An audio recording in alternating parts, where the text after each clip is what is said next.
In some ways, suffering ceases to be suffering at the moment it finds meaning. Can you say yes to life, even this life? Viktor Frankl called tragic optimism the ability to say yes in spite of pain, in spite of guilt, in spite of death itself. It's the question I asked myself in 2004, standing in the doorway of a shelter in Vancouver's downtown east side, 6 months pregnant, actively using, with nowhere else to go. My answer wasn't yes, it was, I don't know, but I'm here. Today, with wars, climate instability, housing crisis, and a mental health emergency touching almost every family, that question still matters. Can we say yes to life, even this life?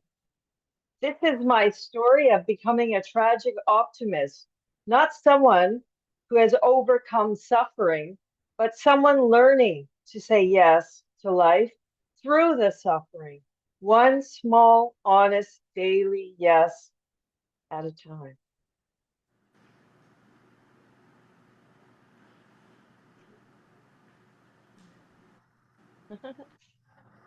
One second, we're just gonna try to.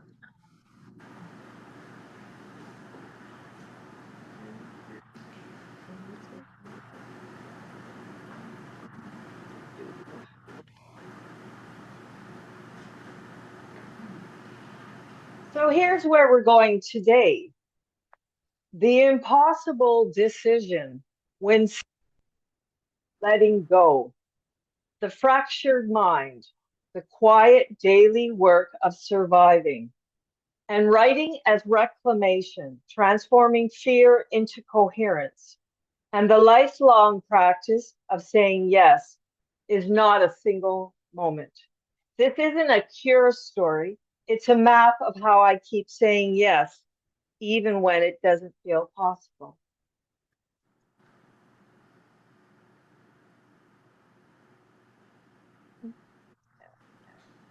I just have to move this.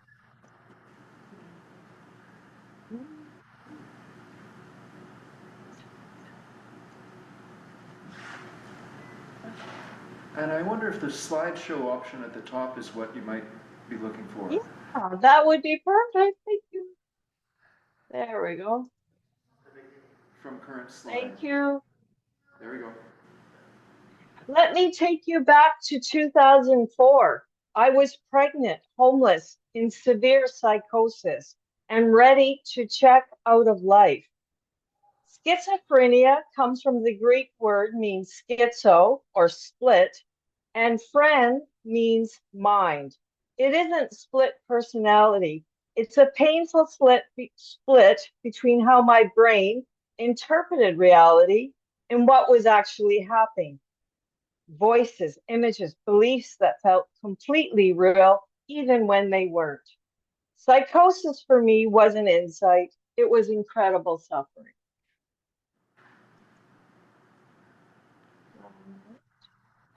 I think if you click on from current slide, that button off on the top left, try that. Thank you. Oh, I'm so nervous. Oh, there we go. So, split brain, one body, two lives at stake. Pregnancy, homelessness, psychosis. One brain lived in Vancouver, pregnant, homeless, navigating shelters. The other lived in a surveillance state where I was both a prisoner and a protagonist. Billboards watched me. The delusions were relentless. Psychosis gave my pain a story, but it was dragging me towards death, and there were two lives in one body. It was going to kill my baby, and eventually it was going to kill me. The whisper that saved me was quiet. It wasn't, this isn't sustainable. You're going to lose her. You're going to lose yourself. That whisper got me into treatment. I spent my last months in pregnancy and recovery, fragile, terrified, still hearing things, but showing up. For the first time, I wasn't choosing death. 24 hours, that became my first yes. 2 months later, I gave birth to a girl I couldn't keep. I held her for 24 hours, long enough to memorize her weight, the tremor of her breath, the way the fluorescent light turned her skin holy. It became an equation, her life or my need to keep her. I chose her life. Those 24 hours became my first yes, not triumphant, but whispered. Yes to the fact that I love something more than myself. The birth and letting go. This is where tragic optimism begins, not in certainty, but in an impossible choice made out of love.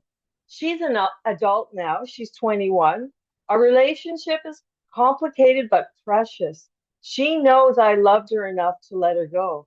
I spent years since learning how to stay alive in her honor.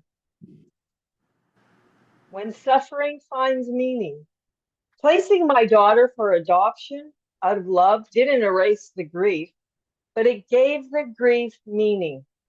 Frankel was right. The suffering didn't disappear. But the moment I could name it as an act of love instead of failure, something shifted. The shift is what kept me alive.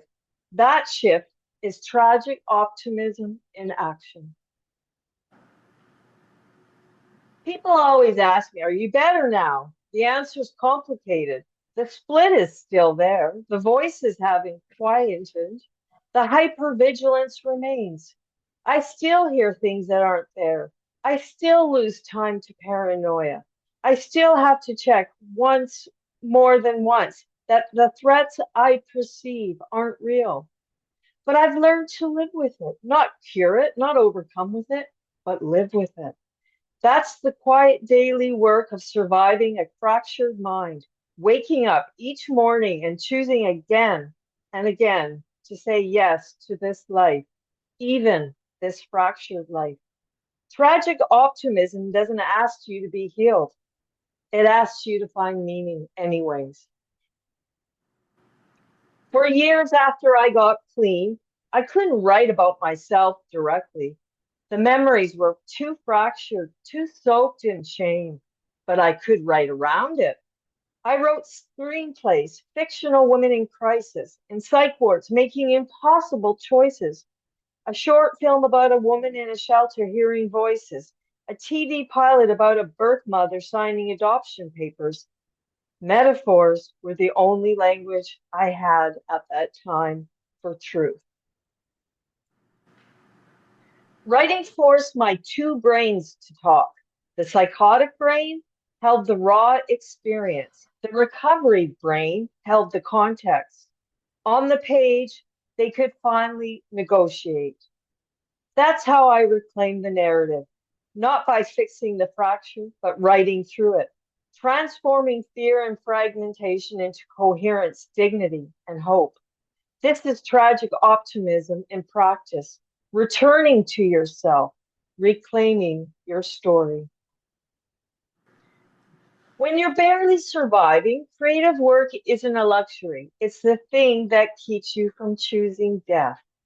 Some days, my only freedom was choosing not to die. Other days, it was choosing to write. And you know what? Both were enough. Each screenplay is a negotiation to life. Every essay is a 24-hour hold on myself. Every workshop I teach is handing someone else the map. Saying yes to life can look like one paragraph, one scene, or one workshop at a time. I'm not telling this story just because you'll know what happened to me in 2004. I'm telling you because for many of us, 2026 feels like all those years did for me, like the world is breaking, like there's no way forward, like suffering has no meaning. Wars are raging, climate disasters are escalating, housing's unaffordable. The mental health crisis is overwhelming our systems. If you woke up, checked the news, and felt your stomach dropped, you're not alone. I feel it too. So, how do we say yes to this life? How do we not give up? This is the landscape we're all walking through, a war-torn, shaky world. Tragic optimism is not pretending that any of this is fine. It's asking, inside the chaos, where can I still create meaning? Where can we still say yes to life? Frankl wrote about individual suffering, finding meaning, but I think there's something more. When we witness each other's pain, when we create spaces to tell our stories, to write them down, to share them, we collect collective meaning. That's what peer support taught me. That's what my creative community taught me. We don't overcome suffering by pretending it doesn't exist. We transform it by making meaning together. This is collective tragic optimism. We say yes to life, not alone, but together.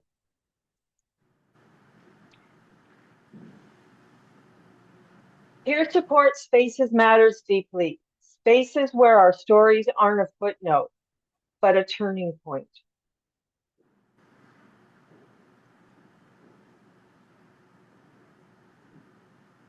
I speak to you today not as someone with all the answers, but as a peer support worker, someone who's been on both sides of the table. I've been the recipient of services. I've been dismissed by systems. I've been failed by healthcare. Now I help design those systems, facilitating groups, co-creating programs, training staff, because lived experience carries wisdom textbooks don't teach. People with lived experience of suffering need to be at the tables where decisions are made. We know how to find meaning where there's nothing left but meaning. We know how to practice tragic optimism when hope feels impossible. Can you say yes to life, even this life? Not the life you wish you had, not the world you wish you lived in, but this life, messy, painful, beautiful, impossible. Yes to telling the truth about how I'm really doing, even when I'm not okay. Yes to doing concrete acts of care. Yes to staying in the struggle for justice and compassion. These are the ways I keep practicing tragic optimism. So I want to turn to the question to you. What is your yes going to look like? It may be small, it may be private, it may be something no one else sees. That doesn't make it less holy. Saying yes to life is not a single moment. It's a lifelong practice of returning to yourself, choosing meaning again and again.